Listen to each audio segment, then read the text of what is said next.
ಬಂಟ್ವಾಳದ ಕಾವಳಮೂಡೂರು ಗ್ರಾಮದ ಕಾರಿಂಜ ಮಹತೋಬಾರ ಶ್ರೀ ಕಾರಿಂಜೇಶ್ವರ ದೇವಸ್ಥಾನದಲ್ಲಿ ತೆನೆ ಹಬ್ಬ ಆಚರಣೆ ಸಂಪನ್ನಗೊಂಡಿತು.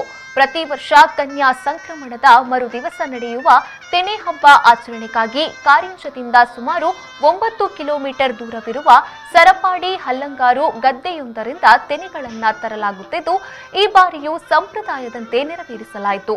ಸೂರ್ಯೋದಯದ ಮುಂಚೆ ಶ್ರೀ ಕ್ಷೇತ್ರ ಕಾರಿಂಜದಿಂದ ವಾದ್ಯ ವೃಂದ ಸಹಿತ ಅರ್ಚಕರು, ತಂತ್ರಿಗಳು, ಗ್ರಾಮಣಿಗಳು, ಮುಖ್ಯಸ್ಥರು ಕಾಲ್ನಡಿಗೆಯಲ್ಲಿ ಮೆರವಣಿಗೆ ನಡೆದು ದೇವರಿಗೆ ಪೂಜೆ ನಡೆಸಿ ಪ್ರಸಾದವನ್ನು ವಿತರಿಸಲಾಯಿತು.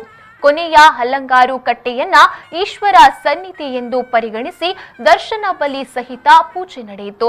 ಬಳಿಕ ಸಮೀಪದಲ್ಲಿ ಬಂಗಾರದ ತೆನೆ ಬೆಳೆಯುತ್ತೆನ್ನಲಾದ ಕಂಬಳದ ಗದ್ದೆಯಿಂದ ತೆನೆ ತಂದು ಹೊಸ ವಸ್ತ್ರದಲ್ಲಿ ಹೊದಿಸಿ ಸಮರ್ಪಿಸಲಾಯಿತು.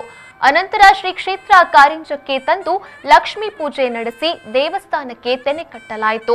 ಶ್ರೀ ಕಾರಿಂಜೇಶ್ವರ ದೇವಸ್ಥಾನಕ್ಕೆ ಪವಿತ್ರ ತೆನೆ ತಂದು ಮನೆ ತುಂಬಿಸುವ ಸಂಪ್ರದಾಯ ನಡೆಸಲಾಯಿತು.